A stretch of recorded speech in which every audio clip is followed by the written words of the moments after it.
Welcome to Red Eyes Creations Radio. Thank you for tuning in. My name is Henrik Palmgren and we are coming to you from Sweden, Scandinavia. On Thursdays and Sundays we are here addressing important and interesting subjects with authors, researchers and filmmakers on a wide variety of subjects. Our website is redicecreations.com. That's REDICE creations.com.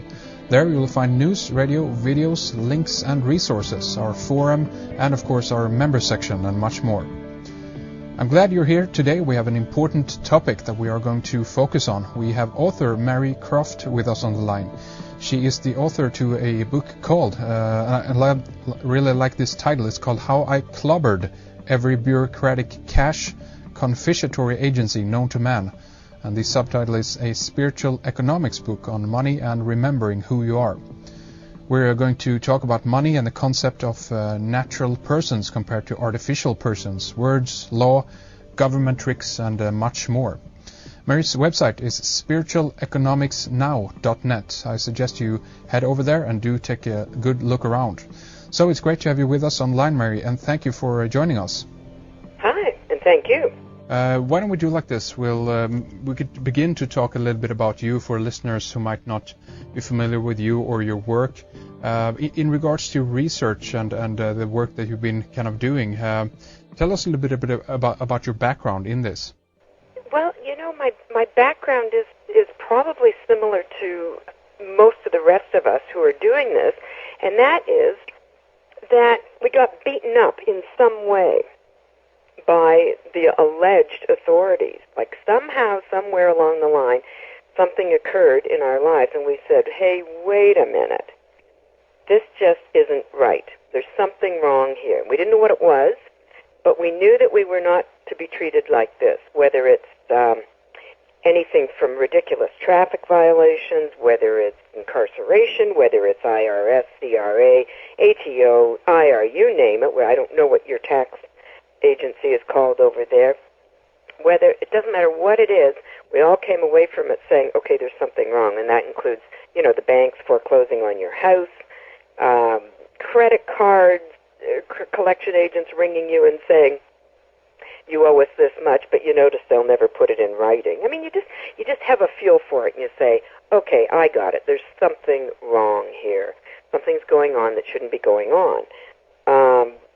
And so you start investigating and you start talking to people, and I, like everybody else, started chasing the best information. And then when I had a hint of it, what I did was I started experimenting, because I contended, and still do, that the cause of every single problem on this planet, and I mean every single problem that is on this planet, is caused from the infliction of commerce by the banks onto the people. The banks have destroyed what might normally have been a decent lifestyle. And I'm not talking the past 100 years, I'm talking hundreds of years. Now that even stems back as far as the Crown and the Vatican. I don't really want to go back that far, because first of all, most of us weren't there. But for the last 75 years at least, we, by that I mean Western countries, have been operating in a state of bankruptcy. And in fact, these countries do not even have a government. We've been without a government. We've had de facto governments, but that's not real, not de jure governments. And it's all because we've been operating within a bankruptcy. And that happened in 1933 when in the States, and Canada anyway, and probably over there in Europe, you know, they did away with anything with which we could use to pay any debt. So what happened was the government, essentially, the alleged government, said, well, seeing as you can't pay your debts anymore because we've withdrawn all the gold and silver and we're in bankruptcy, but we're not telling you that, we will pay your debts for you. But what happened was, although they designed a remedy, and they just decided not to tell us because it would behoove the banks to control the people of the world by enslaving them. And what's the best way to enslave them is to enslave or steal their labor and their lives. So people started believing that they had to pay for things when in fact we don't. And then what happened is they started laboring, and the fruits of their labors, commonly known as dollars, got stolen from us because they essentially programmed us to believe that we're required to pay for things we need and want. And it simply isn't true. So we start going out trying to get better and better jobs. That's nice. And in order to get more cash, in order to pay them.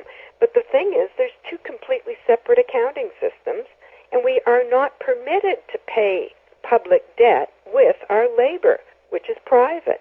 So they've kind of mixed up the two systems of accounting and enslaved us in the process.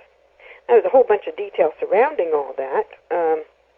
So, I mean, you can start firing questions at me from there if you want. Yes. I mean, there's so many areas, of course, that we can touch upon in regards to background to all of this, and of course, what you mentioned is going to be familiar with too many of our listeners in regards to at least the American, version of this, so to speak, because in many contexts to many researchers that are looking into these areas, they are primarily talking about what is going on the North American Union. So what I want to ask you right away, because we have a European audience, we have many people from Australia as well as in various countries around Europe and South America as well.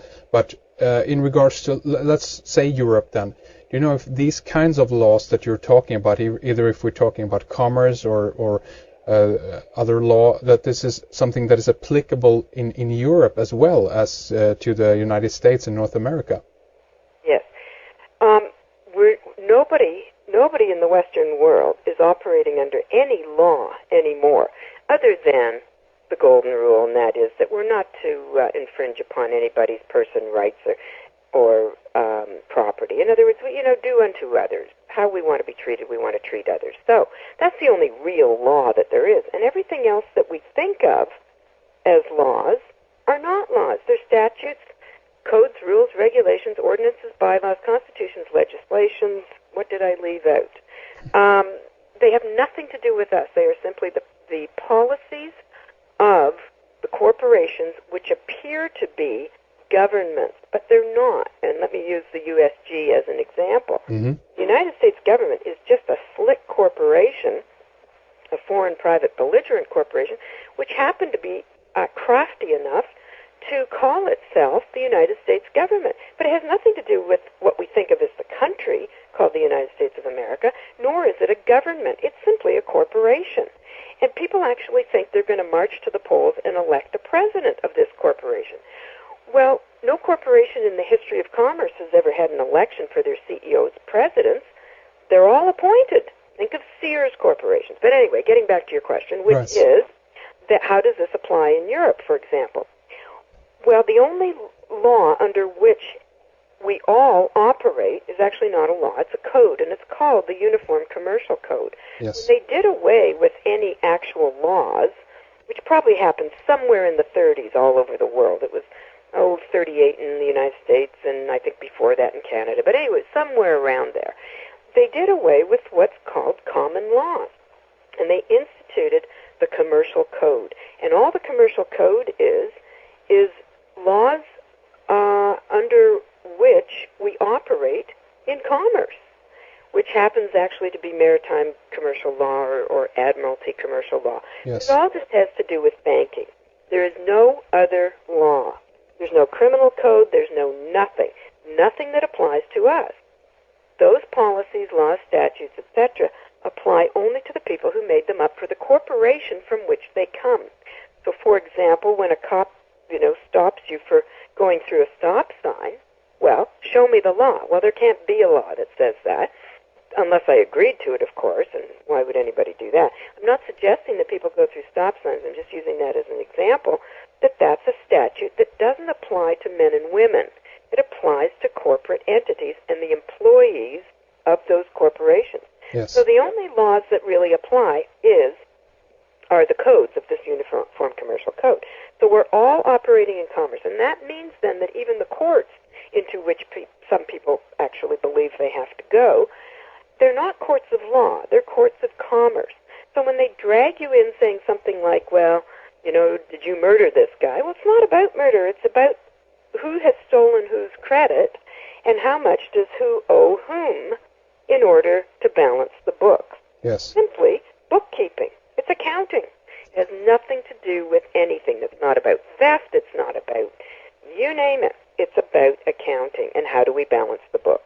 And that's what the IRS, etc., is all about, is they're there to balance the books. And in fact, they're simply not the enemy that we've always thought they were. That's a statement in itself, isn't it? Yes. Yeah, right. I know. We all hear about the IRS. In fact, just before you called, I was talking to a friend, and she's extremely concerned about, what's the IRS or the court now, because the issue's in court. What are they going to do? But I said, well, you got to remember, the IRS is only perturbed because you didn't file a tax return in order to get your tax returned to you, and now their books are out of balance, and they're blaming you because they don't have the paperwork about how you ran your commercial affairs for that year.